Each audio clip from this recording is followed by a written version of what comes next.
今天帮你带来的是许多人关注的新一代 ROG Strix Scar 17，帮你手上的版本搭载了 RTX 3070 Ti 的显卡，并且 ROG 也将瓦数给足，达到了150瓦，并且这一代的 Scar 17也支援了 MUX 独显直连 ，CPU 则是搭配上了表现非常不错的12代 Intel Core i9-12900H。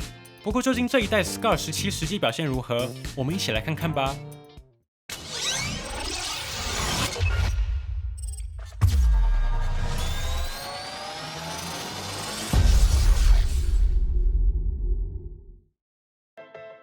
首先看到外观，这一次 Scar 17在 A 面设计上采用了 Scar 系列非常经典的大斜切，并且在线条内还藏着整排的 ROG logo。邦尼认为这一次比较特别的是大大的败家之眼 logo， 除了同样拥有 RGB， 在关闭的时候还会透着淡淡的蓝紫配色。点亮 RGB 之后，则会把败家之眼勾勒得更加立体。看到转轴部分，今年的 Scar 17同样采用了点阵的进气孔设计。旁边则是可以根据个人风格替换的装甲名牌，固定上采用磁吸设计，轻轻一推一抬就可以拿起来。平常使用，因为需要先推再抬，所以是不太容易掉下来的。值得一提的是，盒装内也直接随附了3种造型，可以自由替换。如果你想要的话 ，ROG 的官网也有提供 3D 模板，可以透过 3D 列印制作专属的名牌。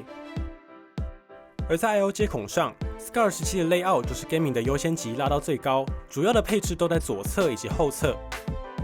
左侧提供了包括2个 USB-A 以及一个 3.5mm 音讯接孔，其他的接孔集中在后侧，分别是2个 USB-C， 左侧的是 Thunderbolt 4， 右侧的 USB-C 则是最高支援100瓦的 PD 充电，外出的时候就可以选择轻便的 PD 充电器。顺带一提，2个 USB-C 也都支援 DP 影像输出。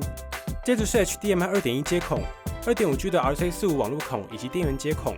不过因为电源离出风口比较近一点，在意的朋友要注意一下方向。而在重量上 ，Scar 17单机大约 2.8 公斤左右，加上原厂充电器后大约落在 3.8 公斤，就是真效能笔电的重量表现。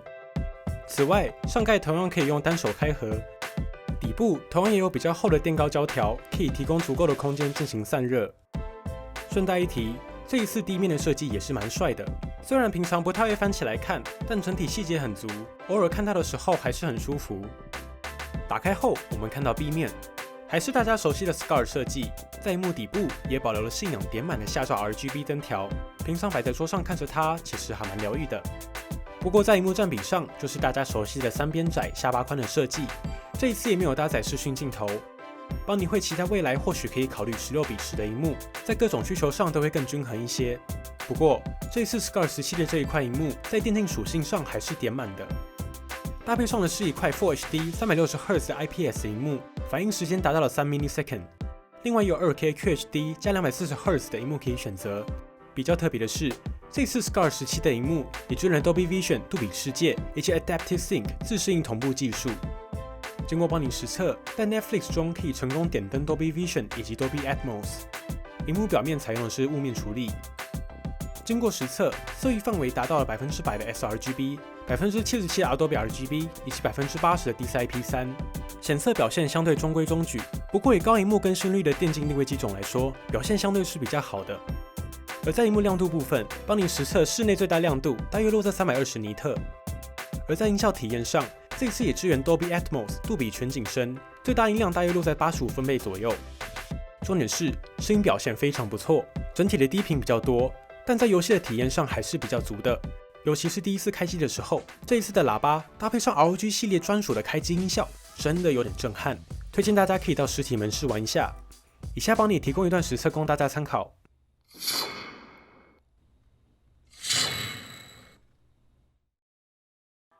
外放测试帮你放在节目的后段，我们继续往下看。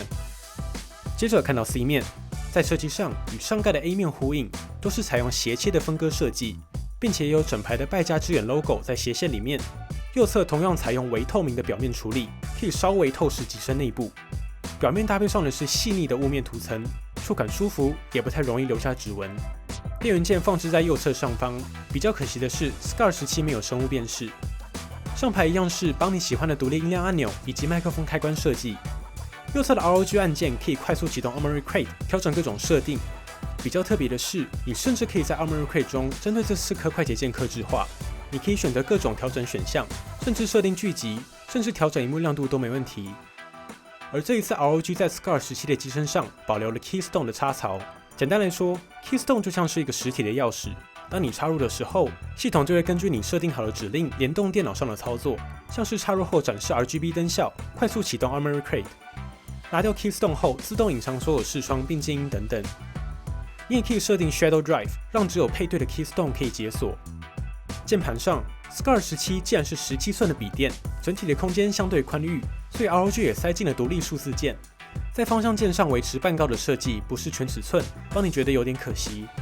不过在 RGB 上同样是单键背光，可以根据 Aura 根据自己的喜好客制化。而在键盘触感上，这次 Scar 17有点意外的回到了薄膜，没有上机械轴有些遗憾。但 ROG 的键盘手感一直都是比较好的，在手感上会是薄膜偏 Q，1.9mm 的键程很足好打。以下帮你也提供一段收音供大家参考。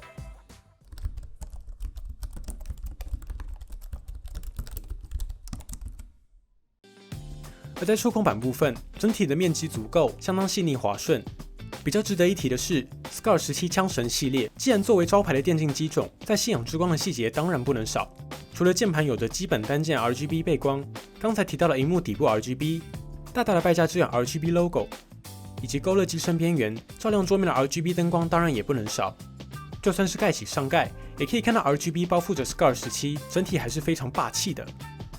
并且在灯效的调教上也非常细腻，无论是盖起来待机、插上电源，或是点亮的时候，对应的 RGB 过渡都非常流畅。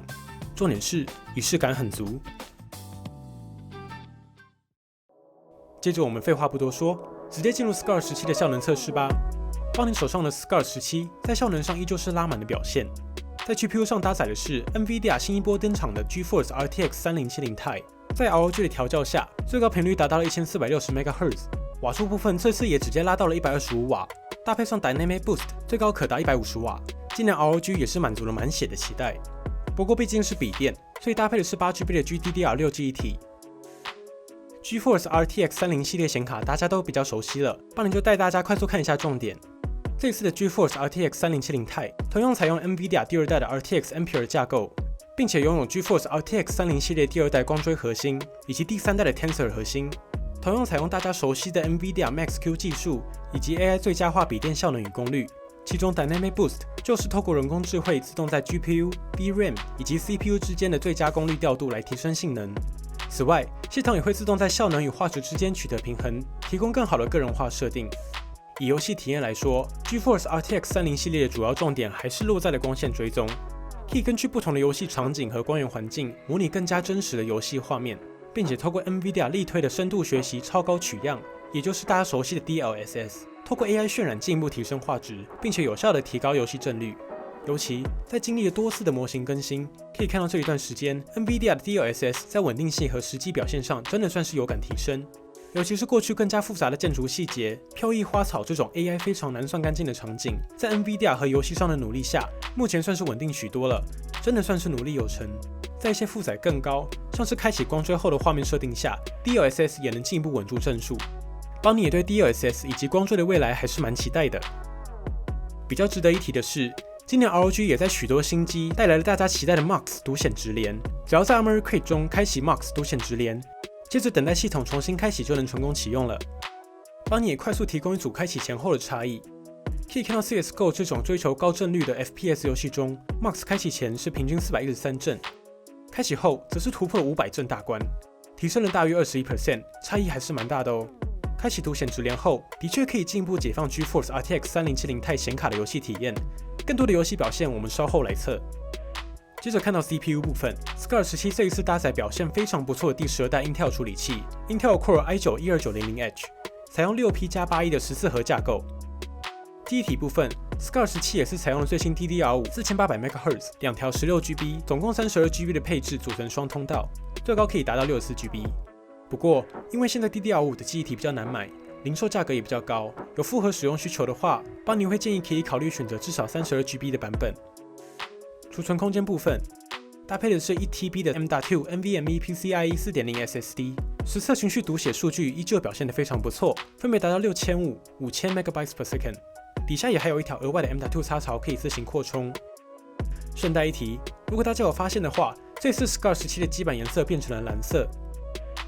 而在散热上 ，Scar 17采用的是上下进气，并且透过左侧以及后侧4个出风口进行散热。从画面上也可以看到，每个出风口也都采用了散热鳍片的设计，内部采用了左右2组84片扇叶的 Arc Flow 风扇，并且覆盖6组导热管。在 CPU 上，采用同样的是液晶，比较特别的是这一次采用的液晶是与暴力熊合作的版本，在导热效能上会来得更好，散热表现邦尼稍后也会进行实测。同时，这2组风扇在极速模式下，全速运转大约落在55分贝左右。若是跟同样效能极具的机种相比，噪音表现不算大。重点是这次 Scar 17的散热表现真的不错，稍后来测。此外，这次 Scar 17也支援 ROG 机种拥有的0分贝散热，也就是在一定的温度墙内，系统会关闭风扇，采用主动散热，以达到非常安静。日常使用的话，其实不太会听到声音，噪音同样是可以忽略的程度。而在压力测试上，邦尼也直接跑 3D Mark Timespine 20轮压力测试，稳定性达到 98.5%， 全程 GPU 温度大约落在72度左右，而 CPU 则是控制在64度。我们实际测量压力测试过程中的风扇音量，在极速模式下，风扇音量分贝最高来到55分贝，以这个级距来说，控制的还算不错。邦尼也实际测量机身温度，正面最高温落在机身中间，达到 39.8 度。而游戏常用的 WASD 按键区域温度非常可以，只有31度。键盘区域最高温也控制在35度左右。Scar 17整体的机身温度控制是非常不错的。而在使用者摸不到的背面，出风口最高温则是达到50度左右。在重度负载下，整体的热量还是比较高的。接着，邦尼就直接带大家来看实际表现。首先看到 Cinebench R23。可以看到第12代处理器的表现真的非常强，与上一代表现已经非常不错的 i9 相比，单核提升了 21%， 多核的提升甚至达到了 52%。若是隔代升级的朋友，与10代 i7 相比，多核效能更是直接翻倍。更强大的是，这个效能表现若是与第10代桌机平台相比，单核有着 36% 的提升。重点是多核表现已经超越了 i9 10900K， 尤其这一代的能耗比也有着显著的提升。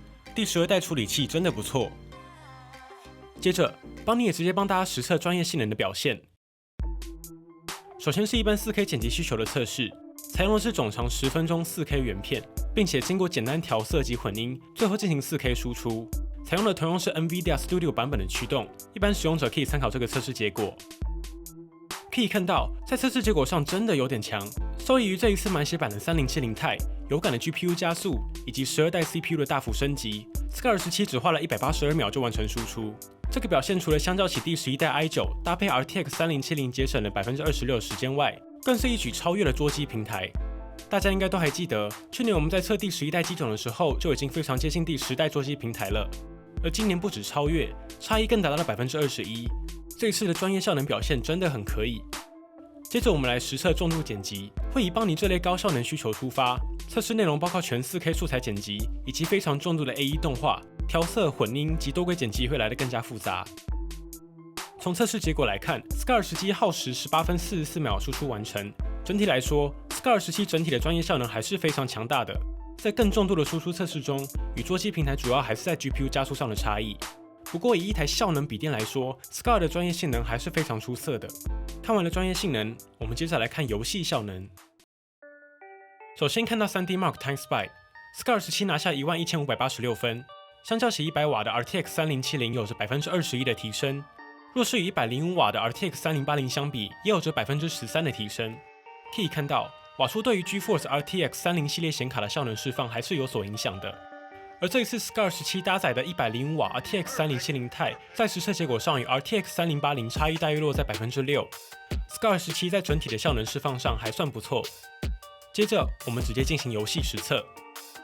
刚才邦尼已经有提供 CSGO 的测试结果了，所以我们就从古墓奇兵暗影开始。在 Full HD 之下，画质甚是高或是极高之下，都可以达到平均150帧左右的表现，在效能输出上非常强势。在开启 DLSS 之后，最高画质也从关闭的141帧达到了178帧。而在 Forza 4当中 ，Full HD 高画质下可以达到平均206帧，最高画质下也还有175帧。接着是在 PC 登场的 God of War 战神。首先是在 Full HD 高画质的设定下 ，Scar 17可以完全顺跑，达到平均104帧。开启 DLSS 之后，则是可以进一步达到平均128帧。而若是将画质开到最高 ，Scar 17也有平均76帧的表现。开启 DLSS 之后，只是可以进一步达到90帧，整体来说还是比较没有压力的。最后就是效能测试软体 Cyberpunk 2077。以2077的标准来看 ，Scar 17的整体效能输出不错，在 Full HD 解析度之下，即使是极高画质，也有着平均81帧的表现。开启 DLSS 之后，更是达到了126帧。而若是开启光追，整体的负载就会瞬间上升许多。2077的光追还是蛮重度的测试项目，在中光追的设定下，帧数达到了平均46帧左右。这个时候可以开启 DLSS 进一步稳出帧数。在打开 DLSS 之后，帧数翻倍的达到了92帧左右。在极高光追之下，也还有平均37帧的表现。开启 DLSS 则是进一步可以达到平均83帧。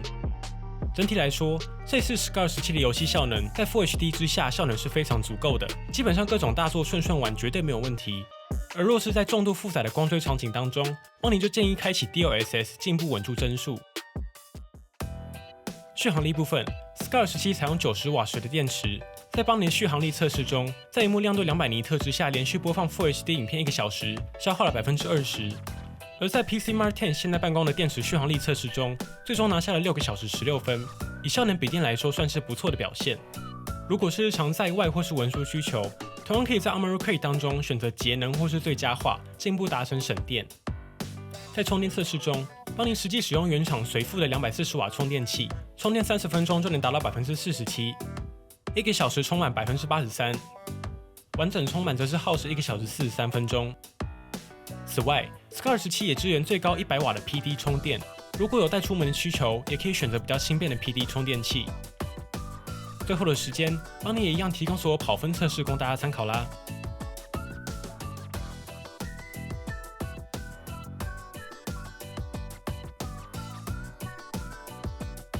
接着，邦尼也提供外放测试供大家参考。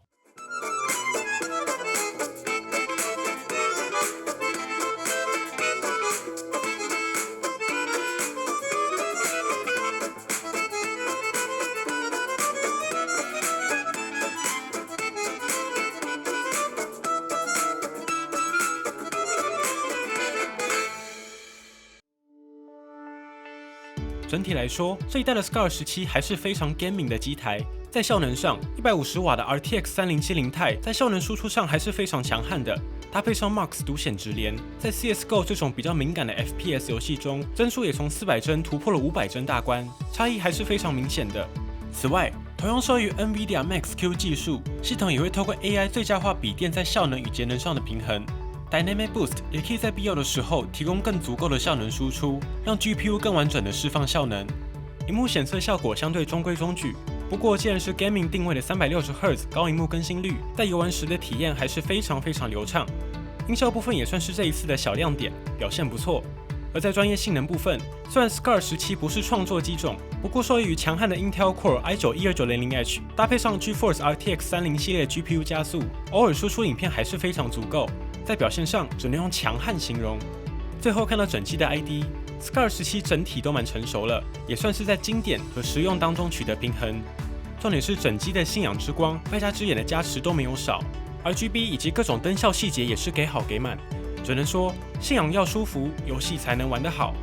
好啦，本期节目先到这里。如果还有任何问题或是你想知道的，欢迎底下留言。